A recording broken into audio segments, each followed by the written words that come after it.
याद किए हो अच्छी बात है, लेकिन उसमें क्या है ना कि पता होना चाहिए। देखो थर्मोडायनेमिक्स क्या होता है, बैठ जाओ। हाँ, तो हिंदी इंग्लिश में ही नोट्स रहेगा आप लोग का, उसमें लिखा रहेगा टर्म, ठीक है। देखो जैसे ये है ना, जैसे मैं नोट्स दिया हूँ उसमें ऊपर लिख दिया हूँ कि किसका क्या हिंदी है, ठीक है। लेकिन आपको इंग्लिश में ही पेपर देना होगा, ठीक है। तो आपको थोड़ा बहुत धीरे धीरे एक बार पढ़ोगे ना तो धीरे धीरे आइडिया हो जाएगा कि कैसे इंग्लिश में लिखना है, ठीक है। 2-3 बार देखोगे तो हम भी हिंदी मीडियम से ही पढ़े हैं, लेकिन बाद में हो जाता है। 1 महीना दिक्कत होगा बस मुश्किल से, उसके बाद आपको कोई दिक्कत नहीं। उसके बाद आपको इंग्लिश जो है ज्यादा आसान लगने लगेगा हिंदी से, क्योंकि हिंदी में थोड़ा टेढ़ा वर्ड होता है, ज्यादा टाइम लगता है। इंग्लिश ज्यादा इजीली लिख लोगे आप लोग, ठीक है। थर्मोडायनेमिक्स मैं थोड़ा सा आपको बताया करूँ कि क्या होता है। देखो कोई भी हमारा जो ऑब्जेक्ट है या मटेरियल है, कुछ भी मान लो, तो अगर इसका हम लोग स्टडी करते हैं हीट के अकॉर्डिंग, मतलब उष्मा के सापेक्ष में, रिस्पेक्ट में, कि इसमें अगर हम लोग हीट दे रहे हैं तो ये कितना हीट इसके में स्टोर्ड होगा, कितना इसके में से निकल जाएगा, या मतलब जो भी चीजें मतलब हीट के रिस्पेक्ट में अगर किसी ऑब्जेक्ट को स्टडी कर रहे हो तो वो हमारा थर्मोडायनेमिक्स कहलाता है, ठीक है। ये आपका यूनिट हो गया है। आप लेक्चर देख सकते हो यूट्यूब पे, ठीक है। AGN आइडियल लिखोगे तो उसमें आ जाएगा खुल के, ठीक है। तो आप लोग का फर्स्ट मतलब आज मैं लेक्चर आगे नहीं ले रहा हूँ, बाकी मैं फर्स्ट मिनट आपका खत्म हो गया है, ठीक है। तो मैं बस आपको फर्स्ट मिनट को गाइड कर दे रहा हूँ, ठीक है। अगली बार आप लोग देख लेना उसमें वीडियो जाके, जो पूरा समझ में आ जाएगा, ठीक है। और अगले दिन से, कल से हम लोग नेक्स्ट यूनिट स्टार्ट करेंगे, ठीक है।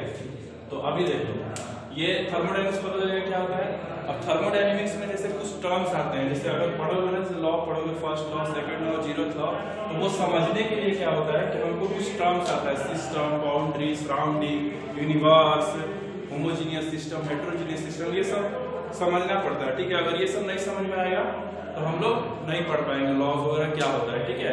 बाकी वीडियो में ज्यादा डिटेल से समझ में आएगा, आप देखना उसमें ज्यादा डिटेल होगा। ऐसे मैं ओवरव्यू आपको देता हूँ थोड़ा थोड़ा कि क्या है। तो देखो सबसे पहले जान लेते हैं कि हमारा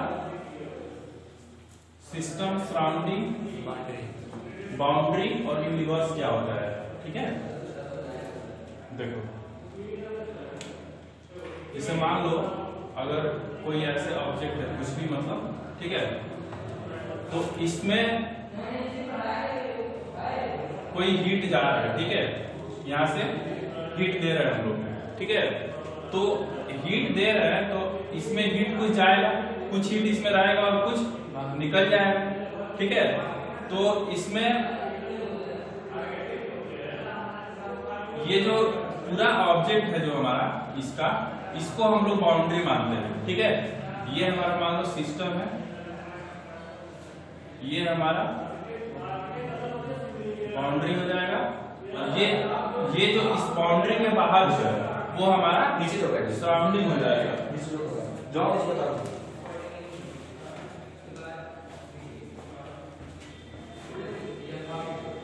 ये हमारा सराउंडिंग हो जाएगा, ठीक है। अगर ऐसे समझ में नहीं आ रहा है तो आपको एग्जांपल देता हूं। मान लो अगर आप एक गिलास गर्म पानी लाके रखे हो, ठीक है। मान लो एक गिलास गर्म पानी रखे हो, तो गर्म पानी रखे हो तो इसमें से स्टीम निकलेगा, ठीक है। स्टीम निकलेगा, तो स्टीम जो निकल रहा है, तो ये जो पानी है हमारा, कुछ हीट इधर से भी निकलेगा, कुछ हीट इधर से भी निकलेगा, ठीक है। तो अगर इस ग्लास को हम सिस्टम मान लेते हैं, ठीक है, इस ग्लास को अगर हम सिस्टम मान लेते हैं तो इसका बाउंड्री क्या होगा, जो स्टील का जो दीवार है, जो ग्लास का दीवार है, वो हमारा बाउंड्री हो जाएगा। और बाकी जितना बचा तुम्हारे पास, मतलब बाहर का, इस ग्लास में यहाँ रखा हुआ है, उस ग्लास में पानी है, तो वो ग्लास सिस्टम है हमारा, उसके अंदर सिस्टम है, और उसके जो बाउंड्री है वो क्या है, दीवार स्टील की, और उसके बाहर जितना भी है, उसके बाहर जितना भी, मतलब केवल ये कमरा नहीं, पूरा यूनिवर्स, ठीक है, वो टोटल सराउंडिंग में आ जाएगा, ठीक है। परिवेश बोलते हैं शायद हिंदी में, ठीक है। छोटा छोटा टर्म है, इंग्लिश में समझ में आ रहा है तो कोई जरूरत नहीं कि उसका हिंदी में क्या मतलब होता है। बस हमें पता है कि सिस्टम क्या है, सराउंडिंग क्या है, तो उसका हिंदी से कोई मतलब नहीं है। एग्जाम में पूछेगा कि सिस्टम सराउंडिंग क्या होता है, तो हमें जरूरी उसका हिंदी में पता करने का हमें तो पता है कि सिस्टम क्या है, तो हिंदी जान के क्या करेगा। सिस्टम को सिस्टम के जैसे जानो, ठीक है, ठीक है। अब इसमें क्या है कि सिस्टम, जब सिस्टम देखो ये हमारा सिस्टम और जो सराउंडिंग है इसको मैच कर दोगे तो क्या बनेगा हमारा, ये मान लो सिस्टम हो गया, इसके बाहर का पूरा सराउंडिंग हो गया जितना भी है। तो अगर इन दोनों को मिला देते हैं मतलब एक सिस्टम और सराउंडिंग, तो हमारा क्या बन जाता है, यूनिवर्स बन जाता है। तो वही होता है सिस्टम प्लस सराउंडिंग होता है हमारा यूनिवर्स, ठीक है। प्लेयर, ठीक है, ये हमारा यूनिवर्स बन जाएगा, ठीक है। अब बात करते हैं कि इसमें तीन सिस्टम होता है, एक ओपन सिस्टम होता है, एक क्लोज सिस्टम होता है और एक आइसोलेटेड सिस्टम होता है, ठीक है। थर्मोडायनेमिक्स क्या होता है, सिस्टम क्या होता है, सराउंडिंग क्या होता है, बाउंड्री क्या होता है, ये क्लियर हो गया। अब जो सिस्टम है वो तीन तरीके का होता है, एक ओपन सिस्टम होता है, एक क्लोज सिस्टम होता है और एक आइसोलेटेड सिस्टम होता है, ठीक है।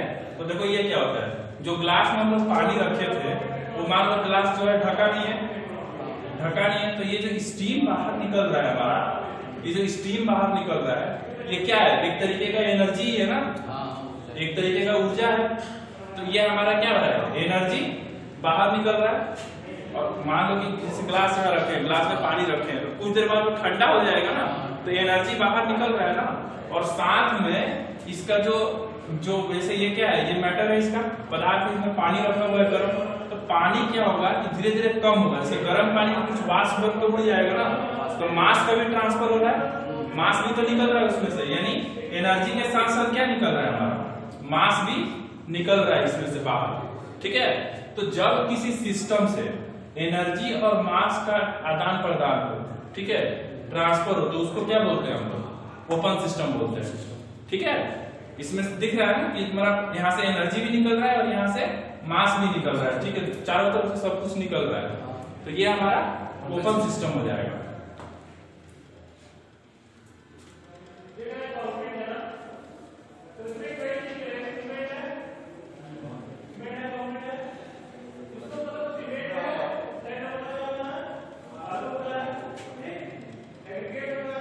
अब बात करते हैं क्लोज सिस्टम का। वैसी ग्लास में पानी ले लो, ठीक है, ये हमारा ग्लास है, इसमें पानी है, ठीक है, हॉट वाटर है। अब इसको क्या करो कि किसी बर्तन से ढक दो, इसको क्या किया हम लोग, ढक दिए, किसी बर्तन से ढक दिए। अब इसमें का क्या होगा, देखो ग्लास में अगर जैसे ग्लास में पानी को ढक दो तो पानी क्या होगा हमारा, ठंडा होगा, कुछ देर बाद 1 घंटे 2 घंटे बाद तो ठंडा होगा ही। लेकिन जो इसमें मास का ट्रांसफर हो रहा था, जो स्टीम बन के भाप बन के जो पानी उड़ रहा था, वो क्या होगा, उड़ेगा नहीं, इसके ऊपर वाले सतह पे चिपक जाएगा, फिर वहां से ड्रॉप कर जाएगा नीचे, बूंद बूंद करके नीचे गिर जाएगा। तो वो क्या हुआ हमारा, यहाँ पे हमारा मास का क्या हुआ, ट्रांसफर नहीं हो रहा है, लेकिन एनर्जी का ट्रांसफर हो रहा है, ऊर्जा का ट्रांसफर हो रहा है ना। ग्लास तो ठंडा हो रहा है, ग्लास का पानी, लेकिन पानी भाप बन के उड़ नहीं रहा है, वो क्या हो रहा है कि वापस उसी में चला जा रहा है। तो जिस सिस्टम से एनर्जी का ट्रांसफर हो, मास का नहीं हो, उसको हम लोग क्या बोलेंगे, क्लोज सिस्टम बोलेंगे। समझ में आ रहा है ना, कोई ज्यादा टफ चीज नहीं है, बस इसको पढ़े भी हो आप लोग। तो ये है ना कि आपका इंपॉर्टेंट क्वेश्चन है, आता है ये, ठीक है, ये तुम्हारा इस डिप्लोमा में पूछ देता है कि सिस्टम सराउंडिंग और एक्सप्लेन करें, 10 नंबर में क्वेश्चन आ जाता है, छोटा सा क्वेश्चन नंबर उठ जाता है, सबको पता होता है ये। अब देखो आइसोलेटेड सिस्टम में क्या होता है, आइसोलेटेड सिस्टम में क्या होता है, मान लो जैसे हम लोग आजकल देखे होंगे थर्मस फ्लास्क को यूज करते हैं हम लोग गर्म पानी रखने के लिए, वो हमारा क्या है, आइसोलेटेड सिस्टम है। उसमें अगर पानी जो रखोगे वो क्या होगा, वाष्प बन के उड़ेगा भी नहीं, और साथ में क्या होगा हमारा, ठंडा भी नहीं होगा, गर्म रहता है मतलब, ठीक है। तो वो क्या हुआ हमारा, वो आइसोलेटेड सिस्टम हो गया, जहां से ना एनर्जी का ट्रांसफर हो ना मास का ट्रांसफर हो, दोनों में से किसी चीज का ट्रांसफर नहीं होगा, तो वो क्या हो जाएगा हमारा, आइसोलेटेड सिस्टम हो जाएगा, ठीक है। ये समझ में आ गया आप लोगों को।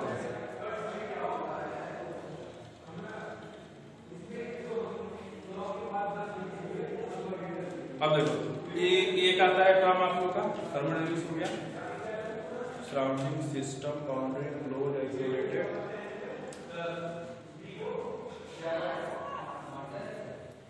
अब देखो एक आता है होमोजीनियस सिस्टम और हेटेरोजीनियस सिस्टम क्या होता है, ठीक है। होमोजीनियस और हेट्रोजीनियस, हिंदी हमको याद नहीं आ रहा है, लेकिन होमोजीनियस हेट्रोजीनियस होता क्या है ये मैं आपको बताता हूँ। फेज जानते हो ना, फेज, फेज मतलब अवस्था। जैसे हम लोग लिक्विड, सॉलिड और गैस 3 होता है ना, एक प्लाज्मा भी आया है, लेकिन प्लाज्मा भी आप लोग को नहीं पढ़ना है, वो छोड़ दो, अभी आप लोग 3 ही जानो, सॉलिड, लिक्विड और गैस, 3 फेज होता है। तो जब हमारा केवल किसी सिस्टम में सिंगल फेज है तो वो हमारा क्या कहलाएगा, होमोजीनियस। और जब 2 से अधिक फेज इंक्लूड हो जाएंगे तो वो क्या हो जाएगा हमारा, हेट्रोजीनियस हो जाएगा। ठीक है, एग्जांपल में देखो, जैसे हमारा क्या है, होमोजीनियस का एग्जांपल हो जाएगा आपका mixture of water and vapour. ठीक है, ये सब क्या है, जैसे वाटर,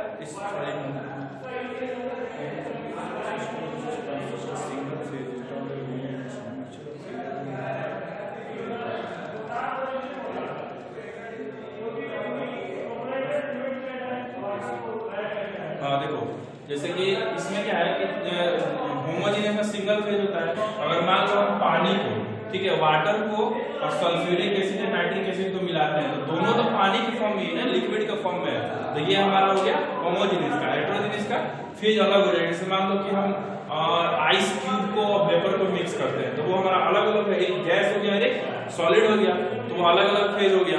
ठीक है, और आपको बताता हूँ थर्मोडायनामिक्स इक्विलिब्रियम क्या होता है, ये देखो।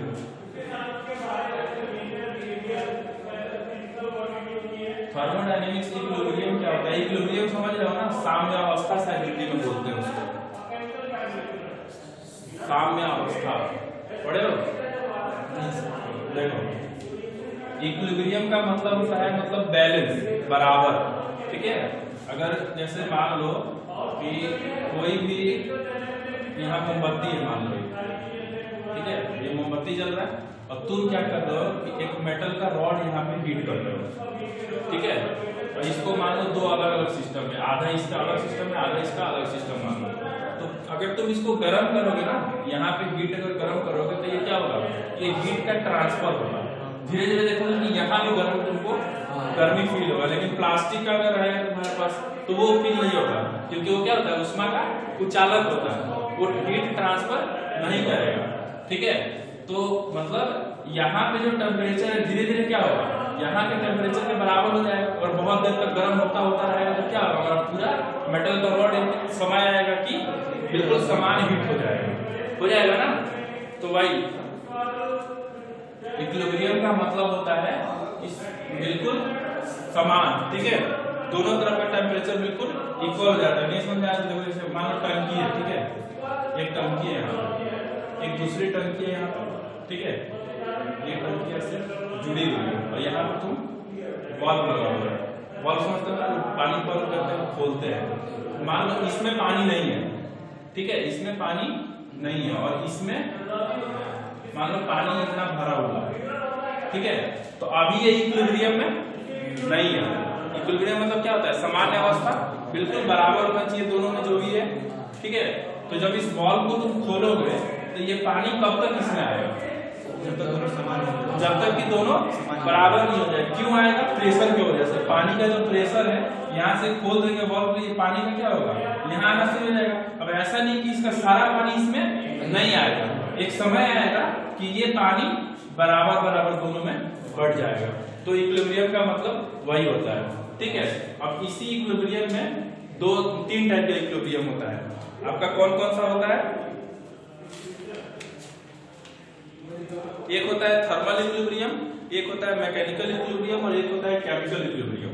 ठीक है, तो थर्मल इक्विलिब्रियम का मतलब अभी समझा दिए हम। ठीक है, कि जब दोनों में टेम्परेचर बिल्कुल समान हो तो वो थर्मल इक्विलिब्रियम में कराएगा। मैकेनिकल में क्या है कि दोनों में अगर कोई एक्स्ट्रा फोर्स वगैरह ना लग रहा हो सिस्टम में, ठीक है, कोई बल ना लग रहा हो, जैसे हमारा प्रेशर कुकर है, मान लो ये हमारा प्रेशर कुकर है, ठीक है, अब इसको हम लोग हीट दे रहे हैं, तो मान लो प्रेशर कुकर में जब हीट दे रहे हैं तो इसके अंदर प्रेशर जनरेट होगा। प्रेशर क्या है, एक तरीके का हमारा फोर्स है, दाब क्या है, बल ही है ना एक तरीके का। तो अगर हम गर्म कर रहे हैं इसको तो ये क्या होगा हमारा, ये ऐसा इस अगर सिस्टम में यहाँ पे कुछ और प्रेशर लग रहा है, ठीक है, यहाँ पे मान लो 2 बार का प्रेशर लग रहा है, प्रेशर का बार होता है ना, ऐसा यूनिट, ठीक है, प्रेशर को बार में मापते हैं ना।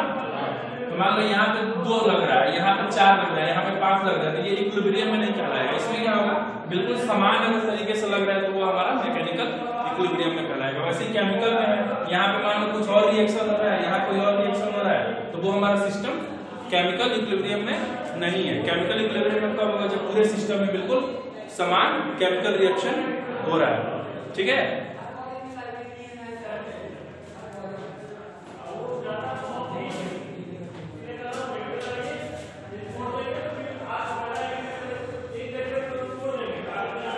ठीक है। बाकी आप लोग उसमें देख लेना, जो है आपका नोट्स फर्स्ट यूनिट आपका कंप्लीट हो जाएगा। उसमें और भी बहुत कुछ बताया हूँ, ये आपको शॉर्ट में बता रहा हूँ। और आपको क्या बता दूं, इसमें एक जीरोथ लॉ है, इक्विलिब्रियम के साथ जीरोथ लॉ को बताया था क्या होता है। जीरोथ लॉ पढ़े भी हो गया, आप लोग पढ़े हो, पढ़े यही सिलेबस पढ़े हैं। जीरोथ लॉ पढ़ना है 12th में, बुक से अलग है, फिजिक्स में, फिजिक्स नहीं पढ़े हैं। हां थोड़ा थोड़ा चलिए आप लोग साइंस से हट के आए हैं। 12th में कुछ किसी और चीज से ट्वेल्थ की हो, हम लोग इसी मतलब कि पढ़े हैं। ऑटो में 12th कैसे होता है, होता है सर 11th 12th दोनों पढ़े हैं ऑटोमेटिक से। अच्छा चलो ठीक है, मतलब हम लोग मैकेनिकल इंजीनियरिंग से ही। ठीक है, देखो क्या होता है बताया हूँ। जीरोथ लॉ ये है कि देखो 3 लॉ है, जीरोथ लॉ, फर्स्ट लॉ और सेकंड लॉ। ठीक है, तो 3 थर्मोडायनेमिक्स के लॉ मेन है, ये 3 हम लोग पढ़ते हैं। तो जो फर्स्ट लॉ और सेकंड लॉ जो है हमारा, वो पहले खोज हो गया है। ठीक है, उसको पहले ही खोज दिया गया था, लेकिन बाद में हमको पता चला कि जीरोथ लॉ क्या होता है, तो उसका ऑर्डर बना रहे कि 0 के बाद 1 आता है, 1 के बाद 2 आता है, तो हम लोग उसको 0 कर दिए, नाम 0 दे दिए। ठीक है, कि लोग उसको पहले पढ़ेंगे। ठीक है, तो इसमें क्या होता है, इसमें ये होता है कि अगर 3 बॉडी है, जैसे मान लो एक ए तरीके का बॉडी है, एक बी है और एक सी है, 3 बॉडी है। अगर तीनों में इक्विलिब्रियम अगर हम लोग देखते हैं, रिलेशन देखो, जैसे कि हमारा जो ए बॉडी है बी के साथ थर्मल इक्विलिब्रियम में है। थर्मल इक्विलिब्रियम कहने का मतलब कि इसका टेम्परेचर और इसका टेम्परेचर सेम है। ठीक है, अगर ए और बी थर्मल इक्विलिब्रियम में है और सी भी ए के साथ थर्मल इक्विलिब्रियम में, यानी ये भी इसके साथ थर्मल इक्विलिब्रियम में है। बोलने का मतलब अगर 2 बॉडी किसी तीसरे के साथ थर्मल इक्विलिब्रियम में है, थर्मल इक्विलिब्रियम मतलब कि दोनों का टेम्परेचर समान है, यानी इसका अगर 50 डिग्री टेम्परेचर है, ठीक है, तो इसका भी 50 डिग्री है, तो ये इसके साथ थर्मल इक्विलिब्रियम है और ये इसके साथ थर्मल इक्विलिब्रियम में है।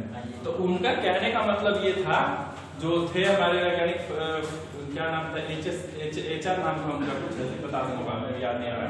तो वो बोले थे कि अगर 2 बॉडी एक तीसरे बॉडी के साथ थर्मल इक्विलिब्रियम में है, तो जो तीसरे बॉडी होते हैं, जो अदर्स होते हैं, ये अपने आप थर्मल इक्विलिब्रियम में आ जाता है, यानी तीनों बिल्कुल सेम होगा टेम्परेचर। ठीक है, तीनों का टेम्परेचर सेम होता है, बस यही जीरो था आप लोग का। ठीक है, समझ गए। अब एक टॉपिक आपका और बता देता हूं कि कार्य ऊर्जा और ये क्या होता है। ठीक है, ये आपका फर्स्ट यूनिट लगभग समझो तो कंप्लीट हो गया। इसको मैं गाइड कर दिया हूं कि आप लोग आए हो फर्स्ट डे। ठीक है, पहले वाला भी तो आप लोग नोट्स में मिल जाएगा आपको वहाँ पे नेट पे। ठीक है, नेट पे नोट डाल दिए आशीष सर, वहां से डाउनलोड कर लेना आप लोग। ठीक है, नहीं मिलेगा तो हमसे आके मांग लेना। ठीक है, फोटो खींच लेना सारे नोट्स का। अब देखो, वर्क हीट और वर्क और हीट क्या होता है। देखो मान लो जैसे आप लोग ऑटोमोबाइल पढ़े हो, तो आपको इतना तो पता ही होगा, सिलेंडर, पिस्टन, ये सब। देखो ये हमारा मान लो सिलेंडर है, ठीक है, ये हमारा पिस्टन हो गया। ठीक है, ये पिस्टन हो गया हमारा। और एक और मान लो, यहाँ पे मानते हैं एक और, यही सिलेंडर है हमारे पास, इसका डायग्राम मान लो। ठीक है, तो जब इसमें आप लोग हीट दोगे, इंटरनल एनर्जी पता क्या होता है, आंतरिक ऊर्जा।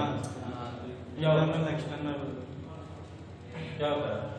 तो ये इंटरनल आंतरिक ऊर्जा मतलब कि जो मतलब सिलेंडर के अंदर जो मतलब कि उसमें जब स्पार्क होता है, जब वो जलता है, वो नहीं। नॉर्मली क्या होता है ना कि हमारे पास जो भी, जैसे हम लोग हो गए, जो भी चीज है, हर चीज में आंतरिक ऊर्जा होती है, इंटरनल एनर्जी होती है। उसमें क्या होता है, जो पार्टिकल्स होते हैं ना हमारे, वो ऐसे होते हैं, ठीक है। अभी मटेरियल साइंस पढ़ोगे तो पता चलेगा, ठीक है। अब जब इसको आप लोग जब हीट दोगे ना, जब इसको हम लोग हीट देंगे तो इसमें क्या होगा कि धीरे धीरे ये इसका एनर्जी बढ़ने लगेगा, जो इंटरनल एनर्जी है उसका मॉलिक्यूल्स के, वो बढ़ने लगेगा। बढ़ने के साथ क्या होगा ये कि इसके में वाइब्रेशन शुरू हो जाएगा, ठीक है। वाइब्रेशन शुरू हो जाएगा, अंदर कंपन शुरू हो जाएगा उसमें धीरे धीरे पता चलेगा कि बॉडी हमारा वो हीट होने लगा।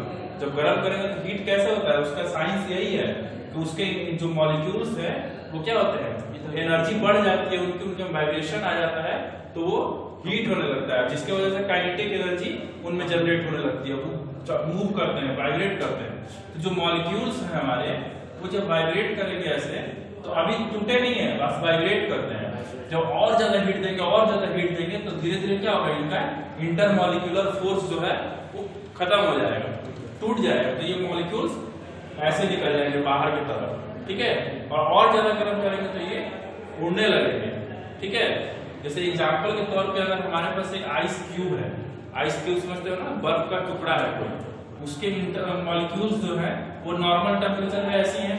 जब हम लोग गर्म करेंगे तो क्या होगा, इनके बॉन्ड धीरे धीरे क्या होंगे, कमजोर पड़ने लगेंगे, और धीरे धीरे ये क्या होगा, पानी में हल्का कन्वर्ट होने लगेगा, पानी में, ठीक है, पानी में कन्वर्ट होने लगेगा, तो और कम होगा इसके इंटरमॉलिक्यूलर फोर्स। और ज्यादा गर्म करेंगे तो ये पानी क्या होगा, हमारा वाष्प में बदल जाएगा, यानी कि भाप बन के उड़ने लगेगा। तो उस समय क्या होगा, हमारा खत्म ही हो जाएगा इंटरमॉलिक्यूलर फोर्स। तो वही चीज है कि जब हीट देते हैं तो इसमें समझो कि प्रेशर लगाए रहिए, इस पे अंदर जो बनता है ना हीट, जब यहाँ से देंगे, कुकर गर्म होता है हमारा, तो सीटी बाहर निकलता है ना, निकलता है, तो ये क्या होगा, इसके यहाँ पे फोर्स लगेगा, ठीक है, चारों तरफ ये फोर्स लगेगा। तो देखो ये तो हमारा फिक्स है, ये तो हिलेगा नहीं, सिलेंडर है हमारा, लेकिन ये पिस्टन क्या होता है, अप एंड डाउन करता है। तो ये क्या होगा, जब यहाँ से हीट दिए हम लोग, तो हीट दिए तो ये क्या होगा, शिफ्ट कर जाएगा, थोड़ा सा ऊपर शिफ्ट करेगा ना, यानी ये जो पिस्टन है ये कहाँ चला जाएगा, यहाँ चला जाएगा। तो यहाँ पे क्या हुआ, हमारा हीट दिए तो ये क्या हुआ, हमारा ये हमारा मान लो डिस्प्लेसमेंट हुआ, ये डिस्प्लेसमेंट हुआ ना, डिस्प्लेसमेंट हुआ। तो ये हमारा यही कंसेप्ट है कि जो हीट और वर्क में कनेक्शन क्या है, समझ गए ना।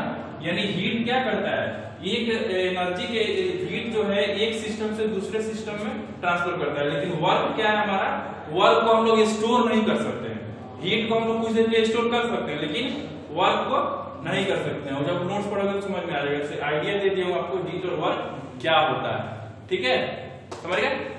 यानी वर्क हुआ ना, अगर मान लो साइंस क्या बोलता है, अगर हम लोग मान लो दिन भर धक्का लगा रहे हैं इस दीवार को, दिन भर धक्का लगा रहे हैं, अगर ये दीवार हमारा यहाँ से 1 इंच भी नहीं हिला तो क्या हुआ, वर्क हमारा जीरो हो गया, तो वहां तो वर्क जीरो हो गया ना हमारा साइंस के हिसाब से।